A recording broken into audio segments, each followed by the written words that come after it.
tomto videu si ukážeme, ako stiahnuť a nainštalovať Headstone Designer 2 demo verziu. Takže na webovej stránke Batman Mechatronics klikneme na Headstone Designer 2 a v sekcii na stiahnutie klikneme na stiahnuť demo verziu. Začne sa stiahovanie demo verzie a po ukončení stiahovania sa môže zobraziť takéto varovanie, že tento súbor sa bežne nesťahuje. My si tento súbor však chceme ponechať, takže klikneme na túto šípku a vyberieme ponechať. Tým pádom stiahnutý súbor zostane v zložke. Teraz keď kliknem na tento odkaz, tak sa mi zobrazí stiahnutý súbor medzi prevzatými súbormi. Treba sa vrátiť o jeden krok späť, vlastne, pretože to je skomprimovaný priečinok, musíme ho najprv extrahovať, takže ďalším krokom je, že kliknem pravým na tento priečinok a dám extrahovať všetko.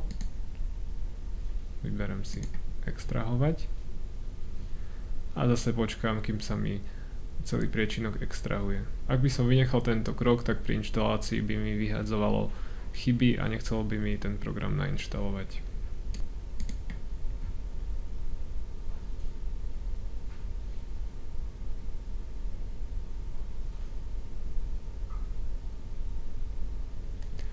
Takže potom, čo mi extrahovalo vlastne ten balíček, tak vidím, keby som sa vrátil naspäť, hoci to vyzeralo rovnako, tak tu vidím, že tá zložka je už extrahovaná, nemá tu žiaden zips, predtým tu bol tento zips.